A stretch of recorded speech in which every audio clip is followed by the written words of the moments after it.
Good morning, praise the lord. Blessing for nation મિનિસ્ટ્રીથી હું આપણો ભાઈ સામ ક્રિશ્ચન. ઈશ્વર પિતાએ આજે આપણને આપેલા આજના એક નવા સુંદર દિવસે આપને પ્રભુ ઈસુ ખ્રિસ્તના નામમાં પ્રેમી સલામ પાઠવું છું. આજે આપણે પવિત્ર શાસ્ત્ર બાઇબલમાંથી ઈશ્વરના અપવિત્ર વચન પર મનન કરીશું. માર્કની લખેલી સુવાર્તા તેનો 14મો અધ્યાય એની 38મી કલમ. ત્યાં પ્રભુના વચનમાં લખ્યું છે, જાગતા રહો અને પ્રાર્થના કરો કે તમે પરીક્ષણમાં ન પડો. આત્મા તત્પર છે ખરો, પણ દેહ અબળ છે. ભલાઓ, આ વાત પ્રભુ ઈસુ ખ્રિસ્તને પોતાના શિષ્યોને કહેવી પડી એટલા માટે કે તેઓના પ્રાર્થનાના જીવનની અંદર પ્રભુને પૂરું સમર્પણ નહોતું મળી રહ્યું. તેઓના પ્રાર્થનાના જીવનની અંદર જોઈએ તેવી એ સમર્પણની એક બાબતો નહોતી. કારણ કે પ્રભુ જ્યારે ગેતસેમનીના બગીચાની અંદર પોતે વધસ્તંભની પીડા સહન કરવાના છે, પોતે જે પરિસ્થિતિમાંથી પસાર થવાના છે, ત્યારે બાબતોમાં તેઓ પોતે ગેતસેમનીના વાડીની અંદર પ્રાર્થના કરવા માટે ગયા. અને ત્યાં પ્રભુએ એવી અપેક્ષા રાખી કે આ ભયંકર કસોટીની વેળાએ એમનો પ્રાર્થનાનો સહયોગ પ્રભુ ઈસુને મળે. અને પ્રભુએ તેઓને કહ્યું કે તમે પણ પ્રાર્થના કરો. પરંતુ શિષ્યો તો ઊંઘી ગયેલા માલુમ પડ્યા. પ્રભુએ ફરીથી બીજી વાર કહ્યું, ત્યારે પણ તેઓ ઊંઘતા માલુમ પડ્યા. અને ભલાઓ, પ્રભુ ઈશ્વર એ તો બહુ જ આગ્રહથી પ્રાર્થના કરે છે અને એમનો પરસેવો લોહીના ટીપા જેવો થઈને ભૂમિ પર પડે છે. પરંતુ શિષ્યો બીજી તરફ ઊંઘતા હોય છે. તો ભલાઓ, આજે પણ ઈસુ ખ્રિસ્ત પિતાના જમણા હાથે રહીને આ સંસારના માટે આપણા માટે મધ્યસ્થતા કરે છે. પરંતુ ઘણા બધા જીવનો આજે પણ ઊંઘતા છે.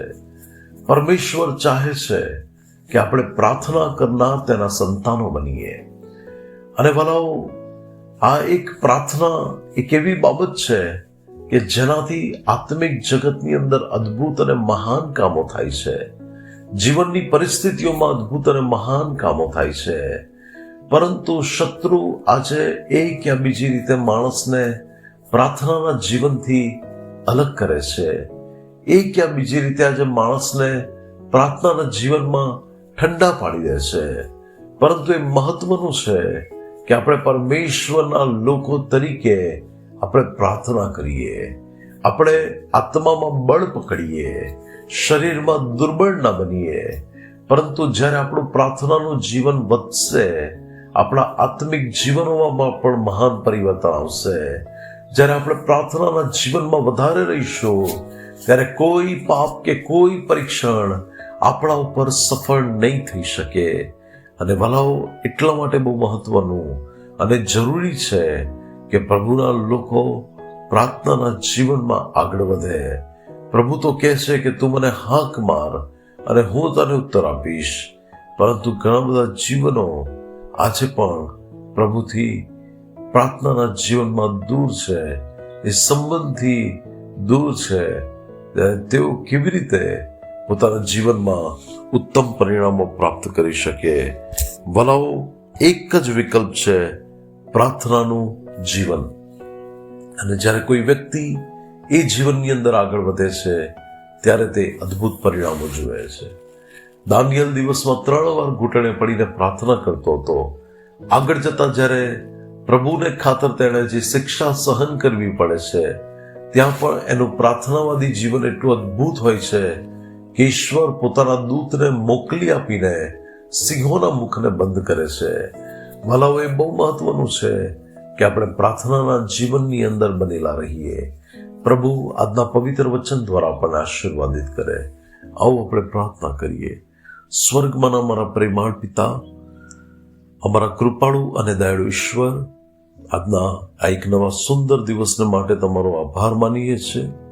ઈશ્વર બી તમારી પ્રાર્થના છે કે તમે અમારા જીવનોને આત્મામાં બળવાન બનાવો, પ્રાર્થનાવાદી બનાવો અને પ્રભુ અમે તમારી ભક્તિ બહુ આનંદથી કરી શકીએ તેવી કૃપા થવા દો. પ્રભુ ઈશ્વરના નામમાં માંગીએ છીએ. Amen. May God bless you. Have a blessed day. Shalom.